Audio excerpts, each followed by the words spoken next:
வரவேற்பு உரையினை வழங்கிய கண்டாவளை காசிம் மணியம் அவர்களுக்கு நன்றியை தெரிவித்துக் கொண்டு அடுத்த நிகழ்வாக தலைமை உரையினை வன்னி விழிப்புணர்வோர் சங்கத்தினுடைய துணைத் தலைவர் கிருஷ்ணன் மகிதகுமார் அவர்கள் ஆற்றுவார்.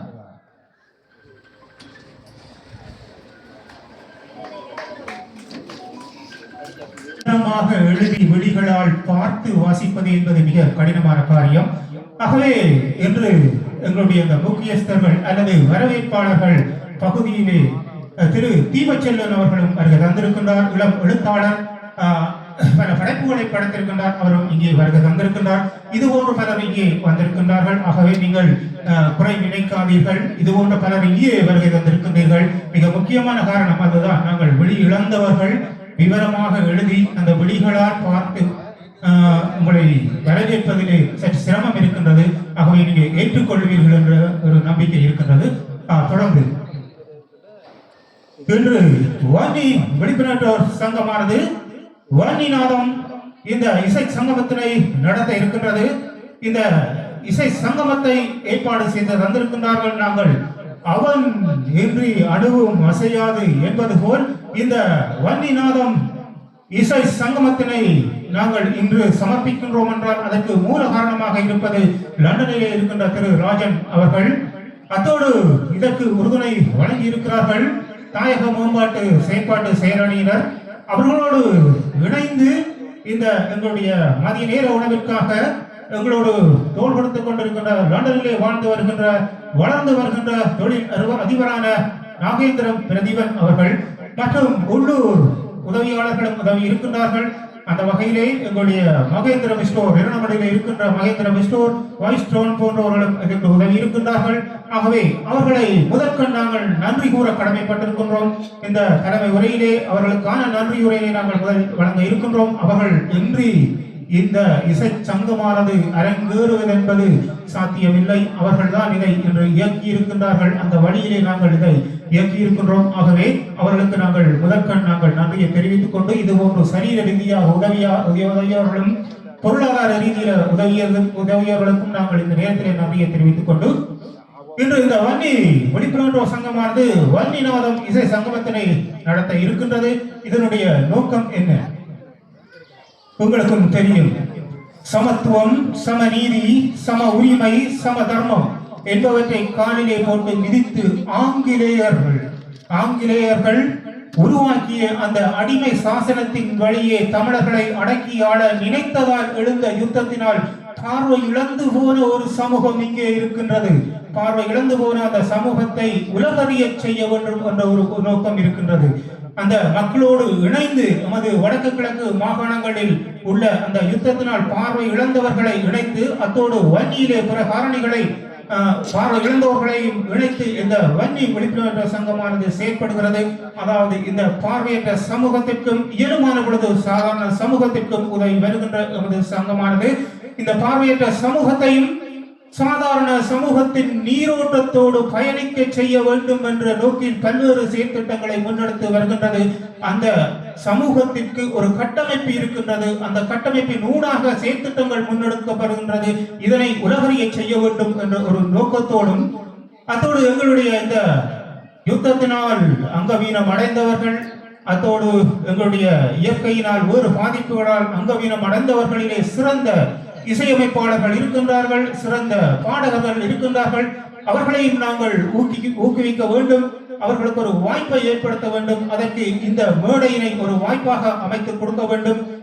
அதாவது எங்களுடைய தொப்புள் கொடி உறவான தமிழ்நாட்டிலிருந்து இங்கே 2 பாடகர்கள் வருகை தந்திருக்கின்றார்கள். உங்களுக்கு தெரியும், ஜி தமிழ் தொலைக்காட்சி அங்கே சரிகம நிகழ்ச்சியானது பெரும் வரவேற்பை பெற்றிருக்கின்றது. இன்று பிக் பாஸ் நிகழ்ச்சியை விட அதிக பார்வையாளர்கள் அதற்கு இருக்கின்றார்கள். அங்கே அதற்கு அந்த ஜி தமிழ் தொலைக்காட்சியின் சரிபகம அந்த நிகழ்ச்சிக்கு பெருமை சேர்த்தவர்கள், அதிலே பங்கு பெற்றி தங்களையும் வளர்த்துக் கொண்டவர்கள் இங்கே வருகை தந்திருக்கின்றார்கள். அதன் தொடரிலே வெற்றி பெற்ற ஒரு வெற்றியாளன் திரு புருஷோத்தமன் அவர்கள் இங்கே வருகை தந்திருக்கின்றார். சென்னையில் இருந்து தமிழ்நாட்டு தொப்புள் கொடி உறவான புருஷோத்தமன் அவர்கள் இங்கே வந்திருக்கின்றார். அவர் ஒரு சிறந்த பாடகர். இன்று உலகம் முழுக்க பேசப்படுகின்ற ஒரு பாடகராக அவர் இருக்கின்றார். அவரும் ஒரு பார்வை இழந்தவராக இருக்கின்றார். அங்கே அதான் முக்கியமானது. அவரும் பார்வை இழந்தாலும் வெளியின் இழப்பு வாழ்வின் இழப்பு இல்லை என்று அந்த அத்தனை போட்டியாளர்களுடனும் தானும் நின்று அந்த போட்டியிலே வெற்றி முதல் பரிசை அவர் தட்டி சென்றிருக்கின்றார். ஆகவே அந்த அவரும் இங்கே நாங்கள் அழைத்திருக்கின்றோம். அத்தோடு அக்ஷயா அவர்களும் இங்கே வந்திருக்கின்றார். அவரை பொறுத்தவரைக்கும் அவரும் ஒரு சிறந்த பாடகர், தமிழ்நாட்டில் இருந்து வந்திருக்கின்றார். அவர் அங்கே இல்லங்களுக்கு சென்று கூடி அங்கே அவர்களை அமைதிப்படுத்துகின்ற ஒரு செயல் திட்டத்தை முன்னெடுத்திருக்கின்றார். அதாவது பாடல்கள் மூலம் அவர்களை அமைதிப்படுத்துவது இந்த செயல் திட்டத்தை அவர் முன்னெடுத்திருக்கின்றார். ஆகவே அவரும் இங்கே வந்திருக்கின்றார். அவரும் ஜி தமிழ் தொலைக்காட்சியிலே ஒரு செயலாற்றி இருக்கின்றார்.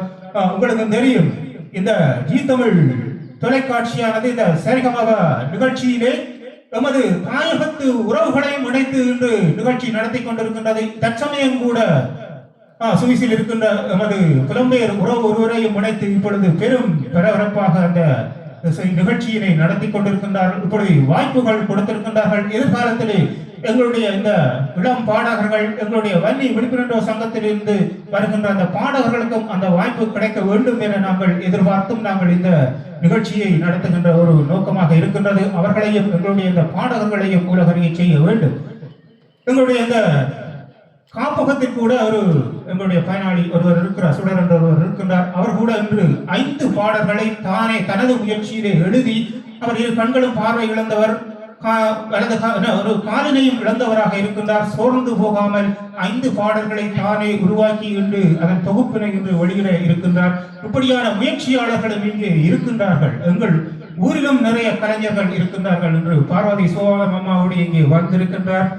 இதே போன்று பல பாடல்கள், எங்களுடைய ஈழத்து பாடல்கள், புரட்சி பாடல்கள் அன்றைய காலகட்டத்திலே எங்களுடைய உணர்வுகளை தட்டி எழுப்பிய அந்த புரட்சி பாடகர்கள் கூடி இங்கே வந்திருக்கின்றார்கள். ஆயினும் எங்களுடைய அந்த உறவுகளோடு தமிழ்நாட்டு தொப்புக்கொடி உறவுகள் அந்த பாடகர்களும் இணைந்து பாடுகின்ற பொழுது இன்னும் இரட்டிப்பு மகிழ்ச்சியாக இருக்கும், இன்னும் இரட்டிப்பு சந்தோஷமாக இருக்கும், கவர்ச்சியாக இருக்கும். உங்கள் எல்லோருக்கும் தெரிந்த விடயம், எம்ஜிஆர் அவர்கள் கூட கண்டியிலே பிறந்திருந்தார். ஆனால் அவர் பின்னாளில் தமிழ்நாட்டுக்கு சென்று அந்த திரையுலகத்திலே அவர் அங்கே கால் பதித்து பின்னர் அந்த தமிழ்நாட்டுக்கு ஒரு முதலமைச்சராக ஆகியிருந்தார். ஆகவே அந்த தமிழ்நாட்டிலே தான் அந்த இசைத்துறை, கலைத்துறை என்பது வளர்ச்சி கண்டிருக்கின்றது.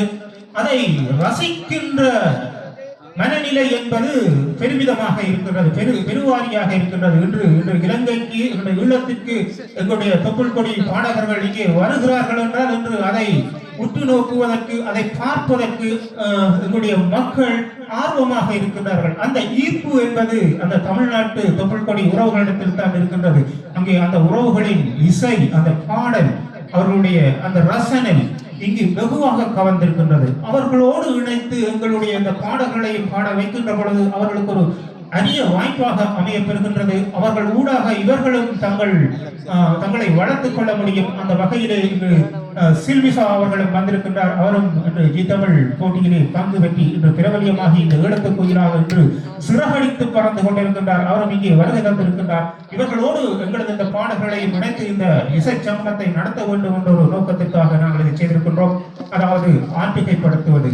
இந்த போரினால் தங்கள் பார்வைகளையும் அவயங்களையும் இழந்து போன அந்த உள்ளங்களிலே இந்த போரின் வடுக்கள் ஆழமான தாக்கத்தை ஏற்படுத்தி இருக்கின்றது. அதை ஆற்றுகைப்படுத்த வேண்டும் என்பதற்காகவும் நாங்கள் இந்த இசை சங்கமத்தை நாங்கள் நடத்தி வருகின்றோம். அத்தோடு எதிர்காலத்திலே நாங்கள் இந்த புலம்பெயர் தேசத்திற்கும் எங்களுடைய இந்த தொப்புள் கொடி உறவுகளையும் இணைத்து, அதாவது இந்திய பாடகர்களையும் இணைத்து, எங்களது பாடகர்களையும் இணைத்து புலம்பெயர் தேசங்களிலே நாங்கள் ஒரு இசை சங்கமத்தை நடத்த வேண்டும் என்ற ஒரு ஆர்வம், ஒரு எண்ணம் இருக்கின்றது.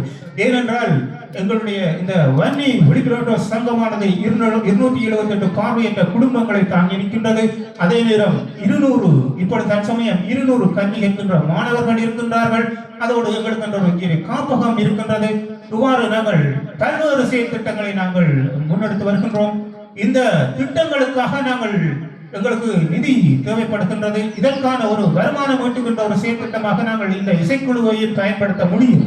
இது நாங்கள் தொழிற்சார், ஒரு வர்த்தகசார் நாங்கள் இந்த இசை சங்கமத்தை நடத்துகின்ற பொழுது அதன் கூடாக கிடைக்கின்ற அந்த வருமானங்களை கொண்டு இந்த திட்டங்களுக்கு நாங்கள் பயன்படுத்த முடியும். இதற்கு நாங்கள் இன்று நம்முடைய முன்னாள் எம்பி அவர்களும் சரவணபவான் எம்பி அவர்களும் இங்கே வருகை தந்திருக்கின்றார். உதயன் பத்திரி ஆசிரியர் அவரை இங்கே வருகை தந்திருக்கின்றார்.